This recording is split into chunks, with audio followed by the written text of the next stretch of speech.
We've made the bechamel sauce, so what's next? Mornay, that's what's next on Urban Kitchen Revolution.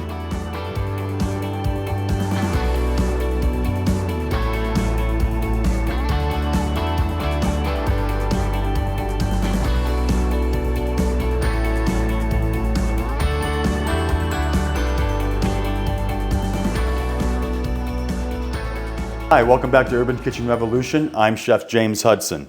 In the last episode, we made one of the mother sauces, bechamel, our second mother sauce, as a matter of fact, in our series. And now we're going to turn it into something that's actually what I would say usable and edible in an everyday environment, and that is Mornay sauce.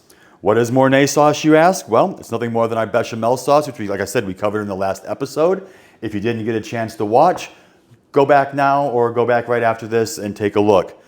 So it's basically nothing more than 4 parts bechamel sauce, 1 part Gruyere or Swiss cheese. And really all we're going to do is slowly add Gruyere or Swiss into the bechamel sauce to make a nice, lush, velvety, creamy cheese sauce that has an infinite amount of derivatives and takes on this sort of thing that can go forward.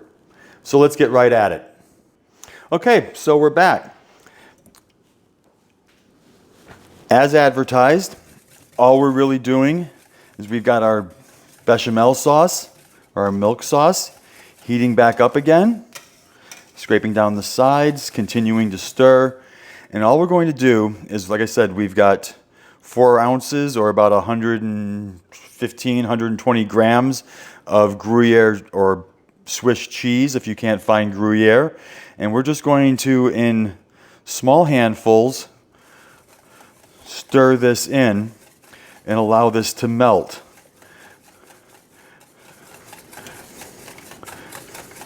And if you can believe it, this is truly all we're going to do. Now, with that said, there are a bunch of derivatives and riffs that you can play off of this. So if you wanted to make a really nice, say, cheese sauce for nachos, for instance, then substitute maybe take 2/3 of the Gruyere out and add cheddar or a nice Monterey cheddar blend to it. Maybe add some salsa to it. If you were looking to make an Alfredo style sauce, like for fettuccine or for pasta, you could take a bunch of the cheese out of the Swiss out and add Parmesan to it. If you want to make a mac and cheese, which we're going to do later, we're going to take this same sauce and we are going to add a whole bunch of cheddar cheese to it and actually build and make this even cheesier and creamier. This is just your base right here. This is going to allow you to add things to it afterwards as well, after it's fully heated. And like I said, it's going to really up your, all of your games. Your mac and cheese game, for one. This is what will make all the difference in that game. So there we go. We have the cheese all added in.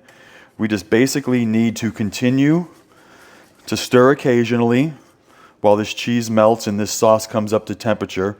I know it looks a little gloopy right now, but when we come back to the other side, you will see what a difference it has made. So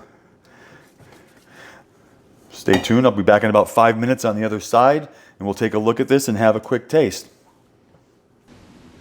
Okay, all the cheese is incorporated in, and Mornay sauce is basically done. Let's see how we did here. So as you can see, super, super creamy.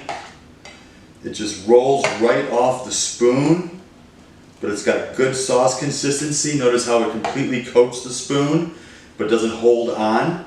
That is the definition of sauce consistency right there. A little bit on the plate just for good measure. I know it's white on white and all, but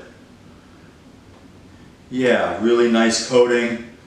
Got heavy on the cheese sauce taste. Quite delicious actually. Voila, Mornay sauce. Like I said, you can vary this recipe up. I've talked about it in the recipes in the website and how you can kind of vary this sauce up depending on the application you want to use for it.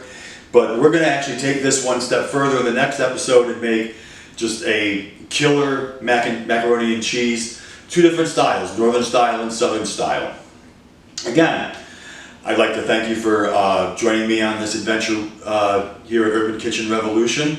As always, I can be found on the web at urbankitchenrevolution.com, where you can find product guides, recipes, general musings, also episode guides going back so that you can get caught up if you're new to the channel. And if you have any questions or comments and want to drop me a line, please feel free to do so there. I'm also available if you want to drop me a line on Twitter at JamesHudsonUKR, as well as Facebook, Urban Kitchen Revolution. Until next time, when we jump into macaroni and cheese, again, thanks for joining me and join the revolution. Bye.